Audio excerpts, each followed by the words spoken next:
مجھے کسی کے بابوں سے کوئی لینا دینا نہیں ہے. بابوں کے مقابلے میں اپنے آپ کو نہیں لا رہا ہوتا, کتاب و سنت کو لے کے آ رہا ہوتا. اب چونکہ وہ ہے ہی اس کے مقابلے میں ہے تو اب میں کیا کروں. کہتے ہیں جب اللہ والوں کی بارگاہ میں جاؤ تو دلوں کو کنٹرول میں رکھو, یہ دلوں کے جاسوس ہوتے ہیں. ایک فقیری حضرت کو بچوں کا کھیل تو نہیں ہے نا, وہ کی کار فقیری والی چڑھ سولی تے بہنا پائی جو تھی, اپنی مرضی نہیں مرضی شہنشاہ ہوندی چل دی. فقیری نام ہے اپنی مرضی کے ختم کر دینے کا. کہتے ہیں حضرت نے فرمایا جا دہلی کتب کے پاس تیری خبر لے. فرماتے ہیں میں دہلی آ گیا. اب کتب صاحب سے ملاقات تو نہیں تھی نا. کہتے میں نے وہاں کے لوگوں سے پوچھا بھائی یہاں کوئی قطب الدین صاحب رہتے ہیں؟ تو حضرت کی عمر کم تھی اس وقت, جوانی تھی بالکل قطب صاحب کی, اور بچے کھیل رہے تھے اور حضرت بیٹھے ان کا کھیل دیکھ رہے تھے. کسی نے اشارہ کر کے کہا بھائی یہ ہیں قطب صاحب. تو بابا صاحب فرماتے ہیں چلا لیکن دل میں پھر وسوسہ ہے بھائی, پیر تے ملیا لیکن ملیا منڈا, پیر تے ملیا لیکن ملیا منڈا. فرماتے جب میں قریب گیا نا تو مجھے آپ نے کھڑا کیا اور اپنے حجرے میں چلے گئے. کہتے جب باہر آئے نا تو داڑھی سفید تھی اور بوڑھے ہو چکے تھے, اور مجھے مخاطب کر کے کہتے ہیں فرید ہوں تیرا پیر ہو یہاں کہ نہیں ہوا. بابا صاحب کہتے ہیں کہ میں قدموں میں گر گیا, میں نے کہا حضور معافی دے دیں. بابا صاحب کہتے ہیں کہ میں قدموں میں گر گیا, میں نے کہا حضور معافی دے دیں. فرمانے لگے او فرید تجھے دکاندار سے کیا لگے, تجھے تو سودے سے قرض ہونی چاہیے. ہاں سودا نہ ملے گا تو پھر تو گلا کرنا, تجھے جوانیاں بڑھاپے سے کیا لگے. بہرحال باتیں تو بہت. میں تو کچھ نہیں کر سکتا. پھر بخاری اور مسلم دونوں میں حدیث ہے اسامہ ابن زید کے بارے میں. وہ کہتے ہیں ایک جنگ کے دوران ایک کافر سے جب میں لڑ رہا تھا, وہ میری تلوار کے نیچے آیا تو اس نے کلمہ پڑھ دیا. میں نے پھر بھی اسے قتل کر دیا کہ یہ ڈر کے کلمہ پڑھ رہا ہے, لیکن دل میں قلق تھا, گلٹ تھا. کچھ عرصے بعد اللہ کے نبی علیہ السلام سے عرض کی کہ اے اللہ کے رسول, اس طرح جنگ کے دوران ایک کافر جب میری تلوار کے نیچے آیا تو اس نے کلمہ پڑھ دیا, لیکن پھر بھی میں نے اسے مار دیا. تو آپ نے فرمایا اسامہ جب اس نے کلمہ پڑھ دیا تھا تو نے اسے کیوں مار دیا؟ کہنے لگے یا رسول اللہ اس نے ڈر کے کلمہ پڑھا تھا. آپ نے فرمایا اسامہ کیا تو نے اس کا دل چیر لیا تھا؟ اسامہ تو کیا کرے گا, اسامہ تو کیا کرے گا. اس جملے کو حضور رپیٹ کرتے رہے. جب قیامت والے دن وہ کلمہ پڑھتا ہوا اللہ کے حضور تیرے خلاف مقدمہ قائم کر دے گا, اسامہ تو کیا کرے گا. اور اسامہ ابن زید کہتے ہیں کہ اس وقت میرے دل میں خیال آیا کاش آج سے پہلے میں کافر ہوتا, آج ہی کلمہ پڑھ کے مسلمان ہوتا, کم از کم میرا یہ گناہ دھل جاتا. اسامہ ابن زید نے جو اجتہاد کیا وہ بالکل درست تھا.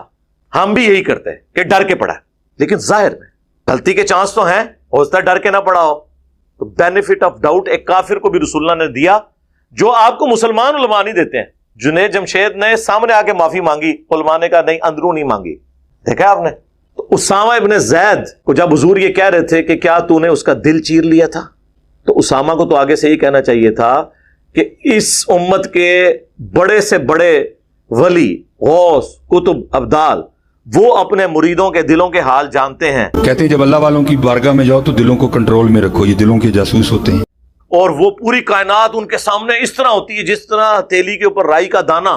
تو میں تو اولیاء اللہ کا سردار ہوں, اور میرے بارے میں آنے والے لوگ کہانیاں بھی کرائیں گے کہ کوئی ادنا صحابی بھی ہو, اسامہ تو بہت اعلیٰ صحابی ہے, ادنا صحابی بھی ہو, اس کے گھوڑے کے قدموں کی خاک گھوڑے کے نتھروں میں جو جا کے لگتی ہے اس کو بھی کوئی غوث, قطب, ابدال نہیں پہنچ سکتا. یا رسول اللہ جب غوث, قطب اور ابدال دل کا حال جان لیتے ہیں تو یا رسول اللہ میں نے واقعی دل چیر لیا تھا اور مجھے پتا چل گیا تھا کہ اس کے دل میں کیا ہے. یہ کہا انہوں نے. تو پھر میں یہ اگر عرض کروں کہ اگر اسامہ ابن زید کسی کے دل کا حال نہیں جانتے تو باب شاہی کوئی نہیں.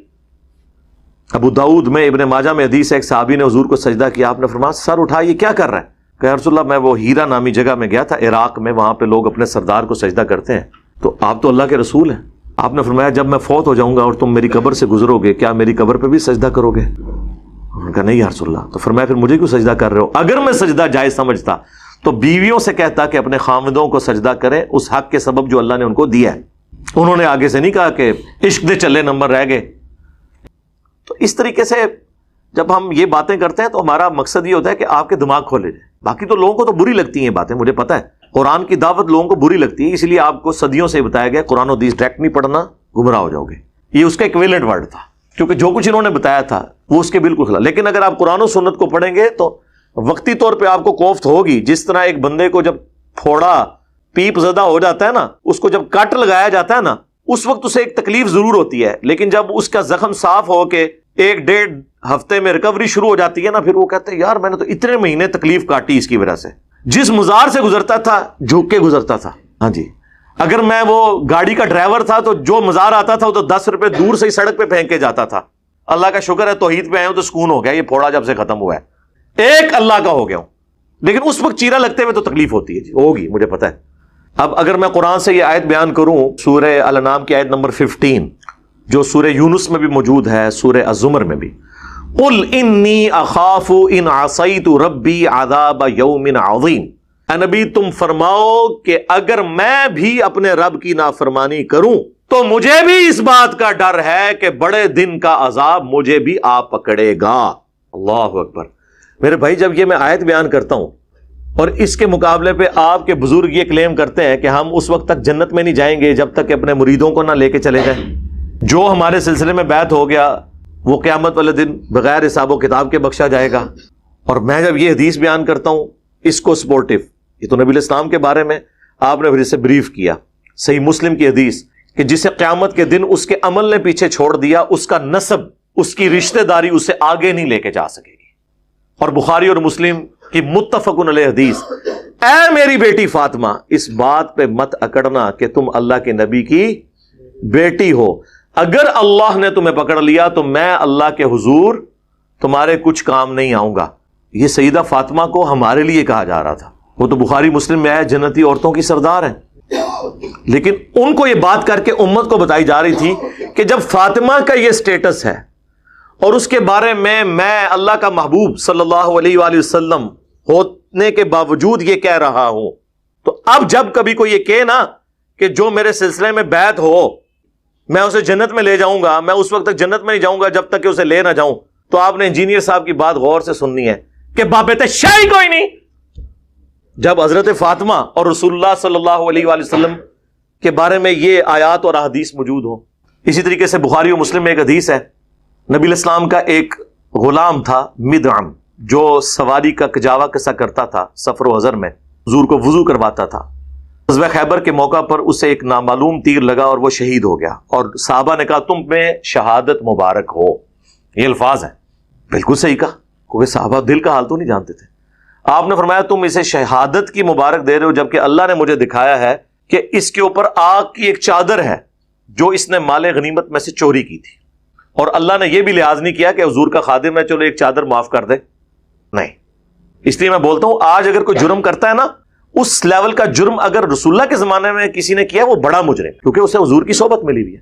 تو صحابہ کرام اٹھے اپنے گھروں کو گئے، اگر کسی نے ایک رسی کا ٹکڑا بھی یہ کہہ کے اٹھایا تھا نا کہ اس کی تو کتنی ورتھ نہیں ہے مال غنیمت میں، کیونکہ مال غنیمت کا سامان وقت کے حاکم نے تقسیم کرنا ہوتا ہے، اور اس وقت رسول اللہ تھے صلی اللہ علیہ وسلم، ان کی اجازت کے بغیر نہیں ہو سکتا تھا، لا کے واپس بیت المال میں جمع کروایا۔ اب یہ حدیث بیان کرنے کے بعد جب میں یہ کہتا ہوں کہ صحابہ کرام کو تو اپنے سامنے پڑی ہوئی ایک صحابی کی لاش کے اوپر آگ کی چادر نظر نہیں آئی ہے، آپ لوگ اپنے بزرگوں کے بارے میں کلیم کرتے ہیں کہ وہ عذاب قبر دیکھ لیتے کہتے ہیں جب اللہ والوں کی بارگاہ میں جاؤ تو دلوں کو کنٹرول میں رکھو، یہ دلوں کے جاسوس ہوتے ہیں، انہیں کشف القبور ہوتا ہے۔ اگر صحابہ کرام علیہم رضوان سامنے میت کے اوپر جو آگ کی چادر ہے اس کو نہیں دیکھ سک رہے تو بابت شاہی کوئی نہیں، بابت شاہی کوئی نہیں، یعنی بابوں کی کوئی حیثیت نہیں ہے۔ تو یہ میرے مقابلے پہ نہیں ہے، قرآن و سنت کے مقابلے میں۔ آپ دیکھیں ہمارے خلاف جتنی ویڈیوز چلتی ہیں نا اس کے نیچے ہمارے اسٹوڈنٹس لکھتے ہیں کہ بھائی آپ تو یہ کہہ رہے ہیں نا، لیکن قرآن میں یہ لکھا ہے، حدیث میں یہ لکھا ہے۔ اور ہماری ویڈیوز کے اوپر جتنے لوگ کمنٹس کرتے ہیں دیوبندی بریلوی اہل حدیث، آپ نیچے لکھیں، وہ دیکھیں گے کسی نے گالی لکھی ہوگی، کسی نے لکھا ہوگا فلاں کا ایجنٹ ہے، فلاں سے یہ کر رہا ہے، نیچے لوگ جواب دے رہے ہوتے ہیں کہ بھائی کوئی علمی بات کریں۔ ٹھیک ہے، آپ دیکھ لیں دنیا کے سارے فرقے آپس کے اختلافات کو چھوڑ کے میرے خلاف کلپ چڑھا رہے ہیں۔ آپ نے دیکھا ہے کوئی ایک سال کے اندر بریلوی دیوبندی اہل حدیث کا ایک دوسرے کے خلاف کو کلپ آیا ہو؟ سارے مل کے میرے خلاف کر رہے ہیں، کیوں؟ انہیں پتا چل گیا ہے کہ یار یہ مسئلہ کوئی بھی نہیں بچا، ایک دوسرے سے گلے لگ لگ کے رو رہے ہیں۔ نہ ہم نے کوئی چندہ بک بنائی، نہ کوئی مدرسہ بنایا، نہ کوئی مسجد بنائی، نہ کوئی پیری مریدی شروع کی۔ آپ کے پیچھے نمازیں پڑھتے ہیں، آپ کوئی چندے دیتے ہیں، اب کیا مسئلہ رہ گیا پیچھے؟